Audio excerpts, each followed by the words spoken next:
นี่เห็นต้นไผ่นะครับหนอนเยอะมาเลยเอกนะครับช่องพายเห็นว่าไม้ไกลไปเห็นนี่จะใช้เหยื่อปลานะสวัสดีครับพ่อแม่พี่น้องแล้วก็เพื่อนๆทุกท่านนะครับ วันนี้มาหาเห็ดมากับน้องชายครูกันย่อใช่ไหมครูกันย่อชแนลนะครับ มากับนอนสุดหล่ออีกคนหนึ่งไปหาเห็ดไผ่นะครับเห็ดไผ่ไม่รู้ได้กินไหม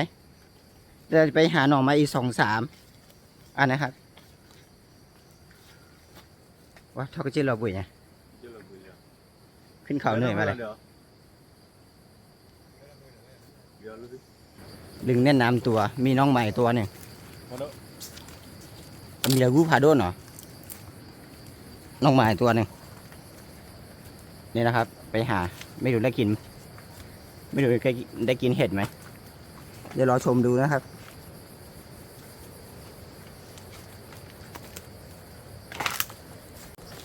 อีน้องชายลงไปข้างล่างนะนี่หน่อไม้ป่ามีเยอะเลยนะครับหน่อไม้ป่าบวาคลีเนาะได้ผลยอกบวาคลี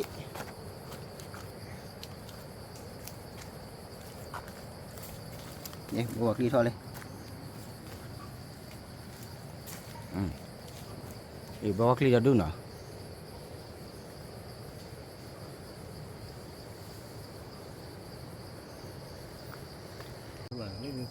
ก็เลยบวาคลีเดี๋ยวเริ่มปลีไปเลยหน่อไม้เดียวก็กลับไปนะครับจะเอากลับไปเอากลับไปต้มกินนะฮะเดี๋ยวจะไปหาผักแล้วก็เห็ดไม้นะครับ มันขึ้นที่ไม้ไผ่นะครับได้ยินเสียงน้ำตกนะครับแต่ไม่มีน้ำตก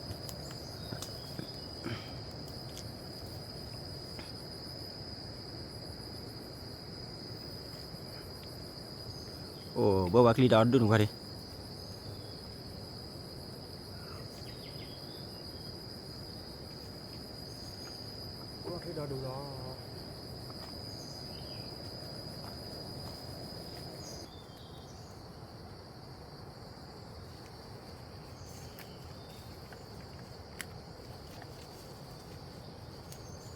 ตอนนี้คือน้องชายเจอหน่อไผ่นะครับน้องชายบอกว่ามันมีเจอหน่อไผ่เนี่ยเดี๋ยวน้องชายจะตัดดูไม่รู้ว่าจะมีหรือเปล่าดูแล้วคล้ายๆกับมันจะมีนะครับแต่ไม่รู้มีหรือเปล่านะฮะ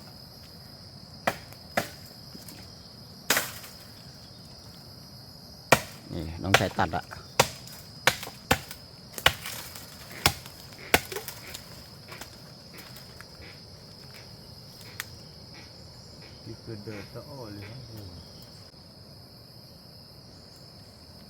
ที่ตักไปล่องลองดูนะครับมันจะมีตัวไหม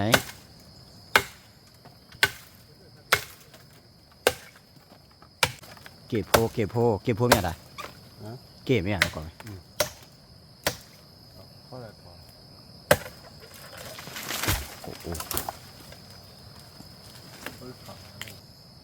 อ๋อมันมีรอยเจาะนะฮะแต่ไม่รู้ตัวเขามีหรือเปล่า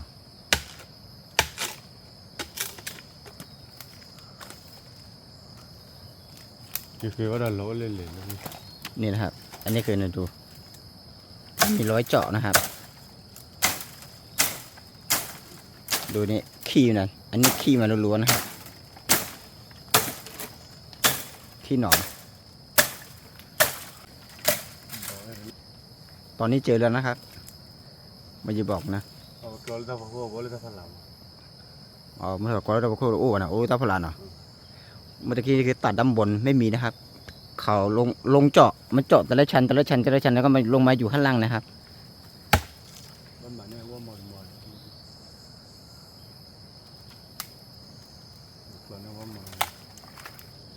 นี่นะครับนี่หนอนไผ่นะครับมันอยู่รูด้านในเห็นไหมครับ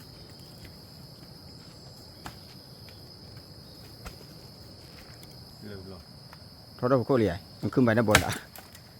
คนที่หาหน่อไม้นี้ต้อง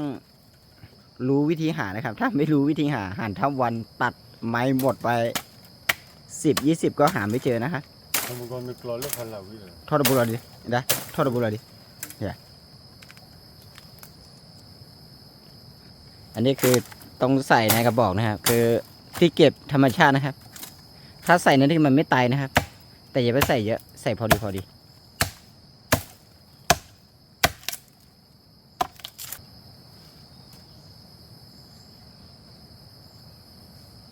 คือเดี๋ยว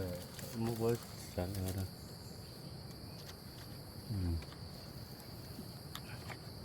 อันนี้ตัวไม่ค่อยเยอะนะครับ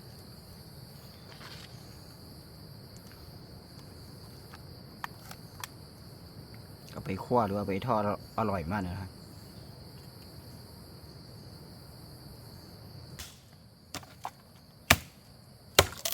นี่นะครับเยอะมากเลยเยอะแยะ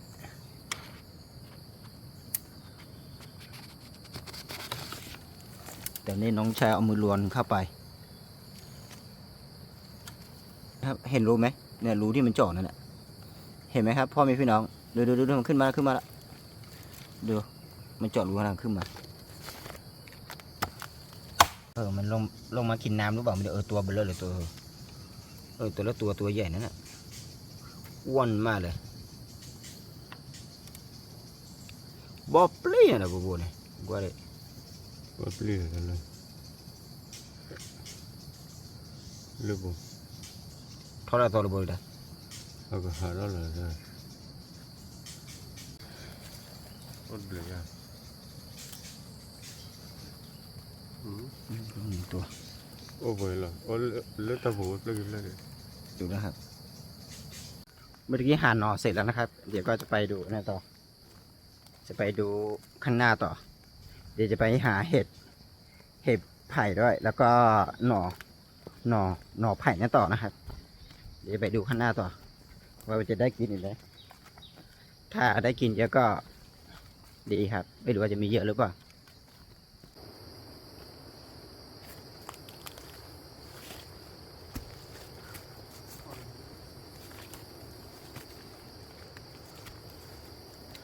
ตอนนี้ฟ้าเริ่มมืดแล้วไม่รู้ฝนจะตกหรือเปล่าไม่รู้ครับมืดเขลินเหรอมันคู่กับจั่วแต่ละบ้าป่ะเนาะตอนนี้เจอดอกแดงนะครับเรียกว่าเนาะก็พอวอเนาะเรียกอยู่นี่ต้องเรียกดอกแดงนั่นแหละนะครับกลับไปต้มกินกับน้ำพริกอร่อยมากนะครับกินกับน้ำพริกกินกับน้ำพริกปลาร้าอร่อยมากเลยนะครับเดี๋ยวจะหากลับไปได้กินนี่2 ดอก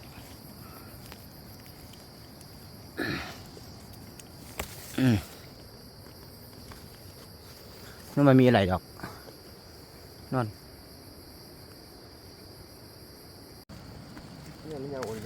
ตอนนี้คือนี่เพื่อนคนหนึ่งเห็นแล้วอันนี้เห็นต้นไผ่นะครับ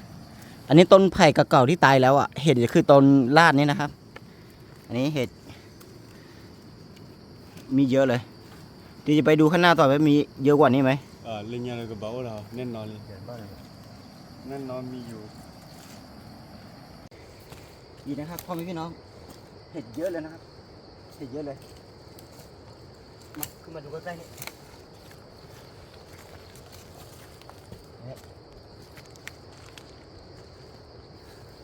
ดูนะครับเยอะมากเลย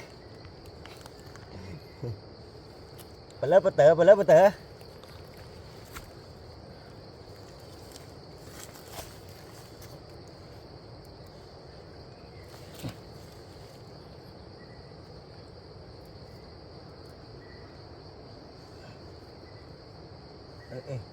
อันเล็กๆก็มีนะครับเดี๋ยวขึ้นมาใหม่ก็มีขึ้นมาใหม่นี่ไม่เด็ดนะครับเด็ดแต่อันที่ใหญ่ๆขนาดนี้หรือว่าเล็กกว่านิดนึง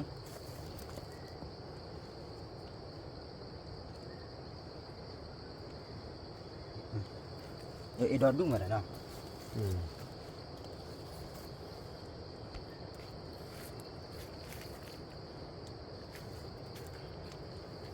นะครับ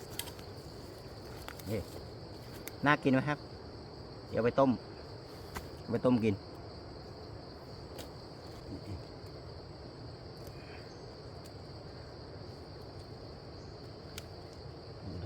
นี่สะดอนด่วนไปมาถ้าข้าววิเจอันนี้อร่อยกว่านะครับอันนี้มันอ่อนกว่า แบบนี้คือเริ่มบานแล้วแบบนี้ถ้าบางแล้วมันจะแก่แล้วนะมันเริ่มแก่แล้วแบบนี้อร่อยสุดยอดอ่อนนิ่ม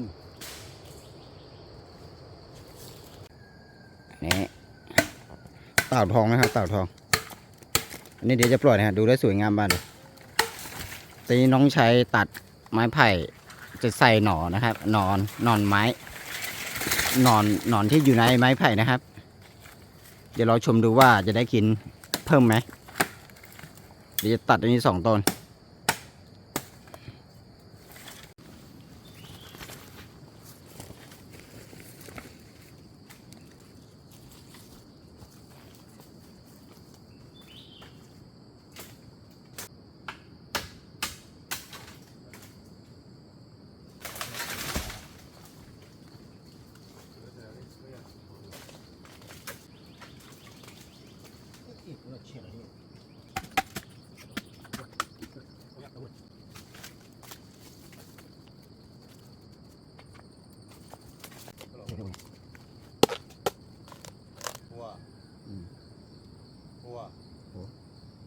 เดี๋ยวพวกเราดิ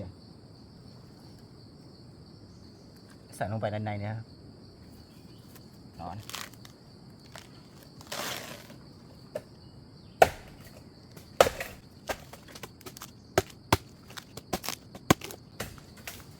นี่นะครับเห็นไหมครับหนอน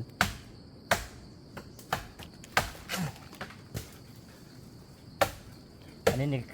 เขากัดแล้วขี้เขานะครับอันนี้ขี้มันเป็นไม้ไผ่นะครับ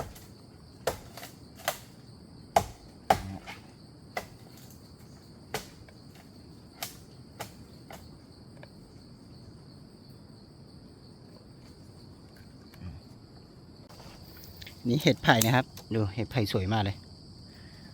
อันนี้ขึ้นมาอ่อนนะครับอันนี้กินแล้วอร่อยต้มยำก็ได้นะครับนี่อร่อยมากเลยนะครับอะไรฮะท่าอะไรหาหน่อไม้หนอนอยู่ได้ไม้ไผ่นะครับมันมีรูนี้เดี๋ยวตัดดูดิ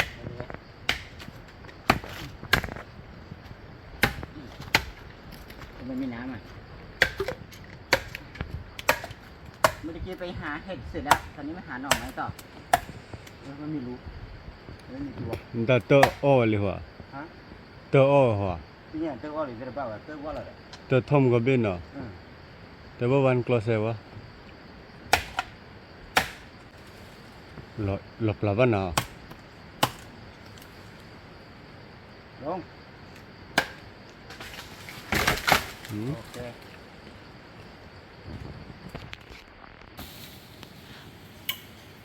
อันนี้มันล่วงไปข้างล่างแล้ว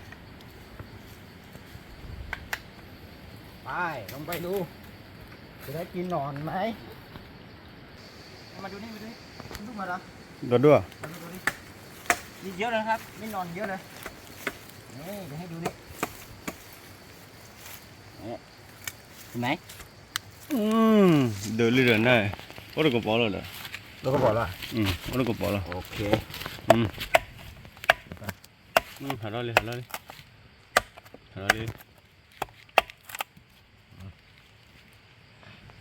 นี่เยอะมากเลยเด็ดโตบ้านไหนจะน้ำมันเนาะเจนน้ำไปเลยนั่นนกกระทิดเดิมมันเนาะเดี๋ยวถ้าพวกเราจะเดือดเนี่ยเบเตอร์ชีบลาดินี่เดียนึกว่าคือสิราลิเมอร์น่ะเนาะ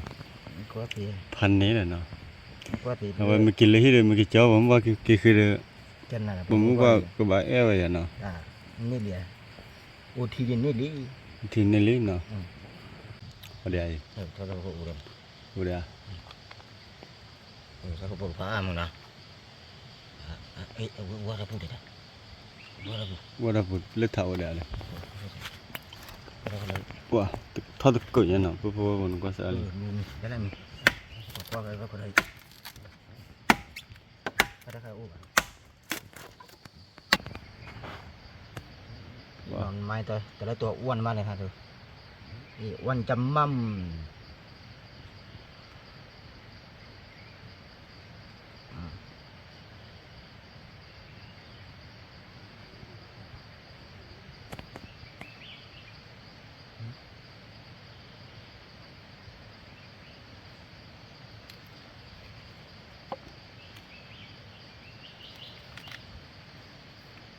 มีรูไหม เลยมีรูก็ว่าดีนะ โอ้ยคือเด้อพวกเด้อละเนี่ย 2 ตัวรูมีนะมันจะไม่มีหรอก เราได้ก็กลอดต่อแล้วเลยสารบดเนาะ ไม่มีตัวที่แบบ โอ้เด้อ บอกมีแล้ว โอ้เลยวะเลย แหละรอตอนบุญนะ กลอดแล้วสารบดเนาะสารบดรู้เห็นบ้ากลอดแล้วบ่เลยแน่เด้อ เดี๋ยวแบบ ดูดิ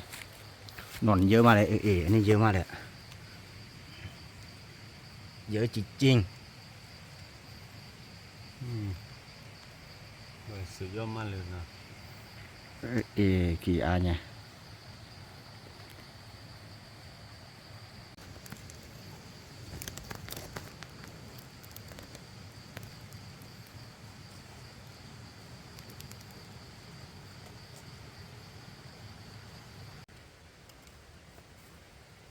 ตอนนี้หาหน่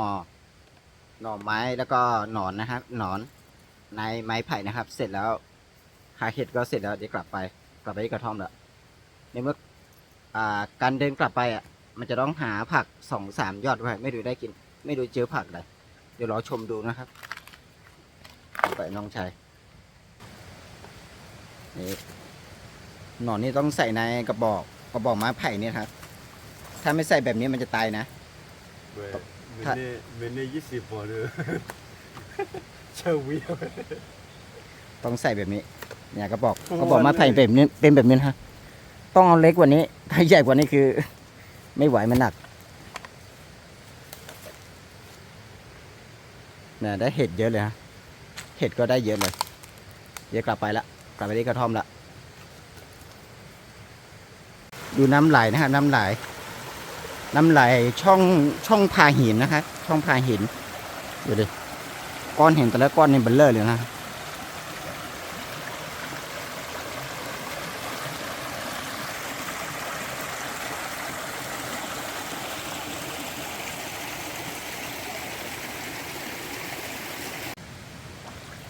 นี่ตอนนี้มาหาผักนะฮะ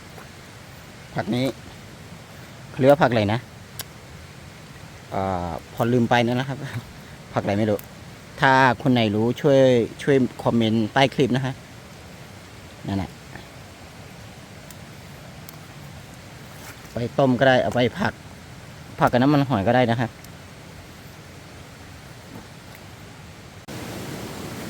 แล้วก็ดิตัดดอดดูมาหน่อยว่าดูดิผักเยอะมากเลยนะครับยออ่อนเท่านั้นดูนะครับยออ่อน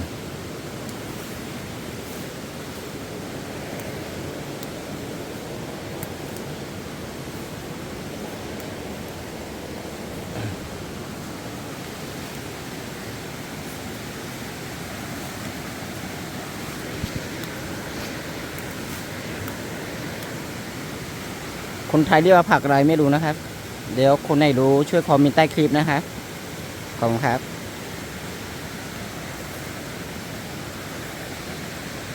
ตอนนี้ข้างน้ำมาแล้วนะครับเมื่อกี้เด็ดผักเสร็จแล้วเดี๋ยวกลับไปที่กระท่อมเดี๋ยวไปข้างหน้าไปหาผักต่อเมื่อกี้ได้ผักยอกงอใช่ไหมเขาเรียกว่าแบบนี้ใช่ไหมผักอะไรไม่รู้นะฮะผมก็เรียกไม่ถูกคนไหนดูก็ช่วยบอกด้วยช่วยคอมเมนต์ด้วยนะครับ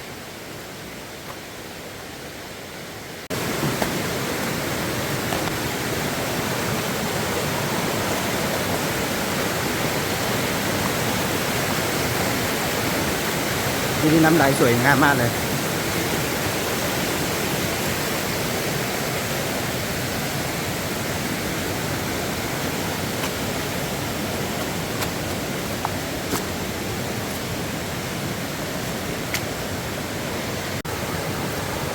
น้ำไหลนี่ใส่หนึ่งครับ ดูได้สวยงามมากเลย อันนี้น้ำดอยนะครับน้ำไหลมาจากดอยนะครับ อันนี้ประเทศรัสเซียน้ำดอยประเทศรัสเซียเดินกลับไปกระท่อมนี้ต้องใช้เวลาพอสมควรนะฮะประมาณ1 ชั่วโมงกว่า2 ชั่วโมงนะครับนี่มีลูกเนี่ยกินได้เนี่ยเขาเรียกว่าลูกอะไรไม่รู้คนไทยเรียกว่าลูกอะไรนะคนฝั่งนู้นเรียกว่าตับพลาต้านะตอบพลาต้านะครับนี่แต่คนไทยเรียกว่าอะไรไม่รู้อันนี้กินได้นะครับกินได้แต่กินแล้วมันจะฝาดผมก็ไม่โฟกัสอันนี้นี่ครับกินแล้วมันจะฝาดนะฮะ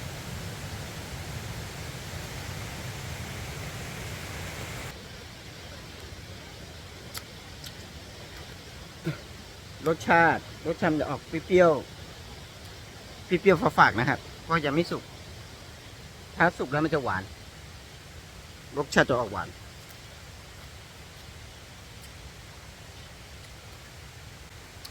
ก็รสชาติอย่างที่ผมว่านะฮะมันจะออกเปรี้ยวฝาดนะฮะตอนนี้มันยังสุกถ้าสุกแล้วกินได้นะครับดีพ่อแม่พี่น้องครับดูก้อนหินก้อนนี้ครับคล้ายๆกับไม้เลยหรือว่าไม้ไกลไปเห็นหรือเปล่าไม่รู้ครับ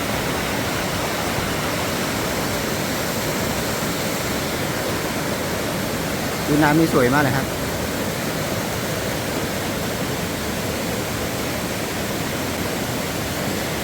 มีคุณตกปลาเนาะมีคันเบ็ดด้วยนะครับเดี๋ยวไปดูว่าจะได้ปลาไหมดูคันเบ็ดครับคันเบ็ดยาวมากเลยไม่รู้ใครไม่ตกปลาไม่รู้นะครับนี่เป็นของชาวบ้านแถวนี้ที่ทำไร่ทำสวนทำไร่ทำนาทำสวนนะฮะแถวนี้มาตกปลาไว้ดูคันเบ็ดนะฮะ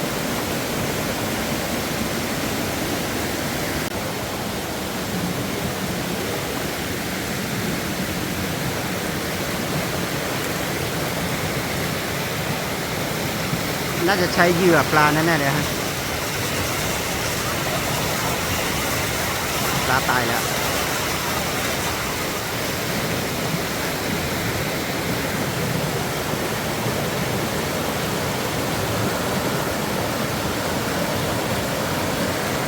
ตอนนี้จะกินข้าวแล้วนะครับหิวข้าวแล้วมานั่งกินที่ก้อนเห็นแผ่นใหญ่ๆจานไม่มีครับนี่คือจานใช้ใบบัวทำเป็นจานนะครับเข้ากับข้าวเนี่ยเอามาจากกระท่อมนะฮะไปหิวข้าวแล้วรออีกคนเดียวนอนคนนี้กำลังจะมาแล้วนะครับเดี๋ยวกินข้าวละ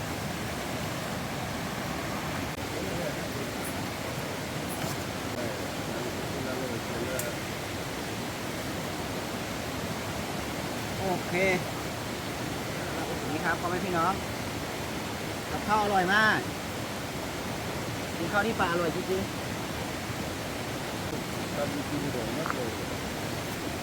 โหอร่อยได้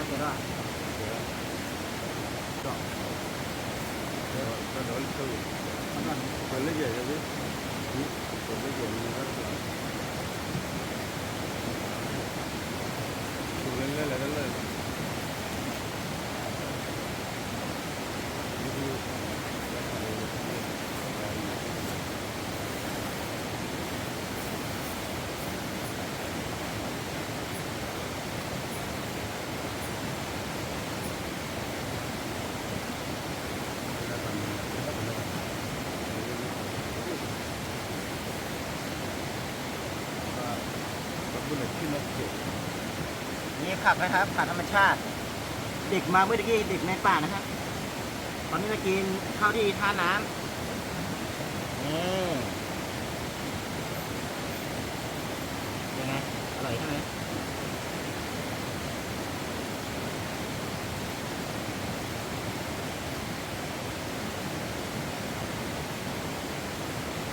มันเนี่ยวันนั้นจะบ้าว่าชื่อกันนะพูด มีแจ้งเนี่ยผมเนี่ยเราพูดต้องอยู่ละ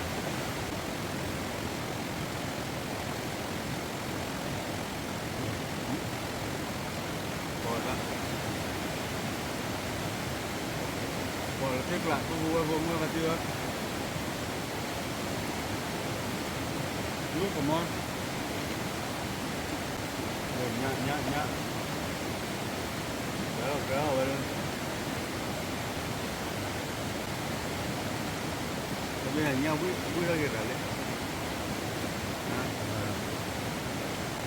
ก็มีเดือนง่ายอ่ะ